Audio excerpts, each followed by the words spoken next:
എന്റെ മാനം പോയി ബാബു.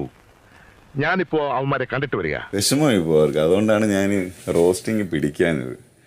അത് നന്നായി. ബിഗ് ബോസിന്റെ അടുത്ത് സോറി. അമ്മായത്തെ വർത്താനം ഇവിടെ പറയും. കഷ്ടത്തിലായി ഇപ്പൊ അതിനെ വലിച്ചു കയറാൻ നിന്ന് കഴിഞ്ഞാൽ. അയ്യോ നിർത്തല നിന്റെ വളിച്ച തമാശ. അതിലിപ്പോ സ്കോപ്പില്ല. എല്ലാം കൂടെ ഓൾറെഡി മരണഭയത്തിലാണ് ഇരിക്കുന്നത്. അല്ല, എനിക്കറിയാൻ മേലാത്തോണ്ട് ചോദിക്കുക. താൻ ആരുവാ? മരണ പൂരായണ പോവേ. തനിക്കൊരു വിചാരമുണ്ട് താ ഏതോ കോപ്പിലെ വലിയ രാജാവാണെന്ന്. താ ഒരു പുല്ലുമല്ല. എന്റെ ഓപ്പോസിറ്റ് ആരാ കിടന്ന് ഇന്നലെ? എന്താ വെച്ചി? അതിലെന്തോ പണിയുണ്ടല്ലോ. നോമിനേഷനിലുണ്ടോ ഇപ്രാവശ്യം? എന്താ നിങ്ങൾ അങ്ങനെ ഒരു വർത്താനം? അല്ലല്ല, നിങ്ങൾ എന്തോ മനസ്സിൽ വെച്ച് പറയാനുള്ളത്. അല്ല അത് അങ്ങനെയൊക്കെ ഉണ്ടോ വിശ്വാസം?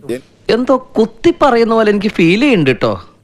അങ്ങനെയൊക്കെ ഉണ്ടോ വിശ്വാസം? എനിക്ക് വിശ്വാസമൊന്നുമില്ല. പക്ഷെ പൊങ്ങച്ചം പറയാന്ന് കരുതരുത്. എനിക്ക് ഇമാതിരി അന്ധവിശ്വാസങ്ങളിലൊന്നും ഒരു വിശ്വാസമില്ല. മനുഷ്യന് വേണ്ടത് മനോബലമല്ലേ മാഷേ?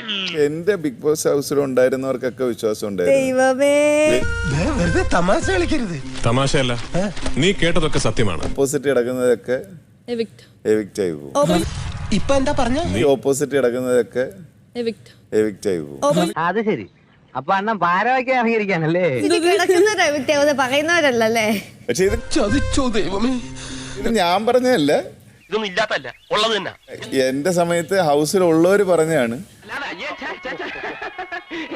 അരിയും മുങ്ങി മണ്ണെണ്ണയും മുങ്ങി മാസം തോറും കിട്ടണ പഞ്ചസാരയും മുങ്ങി.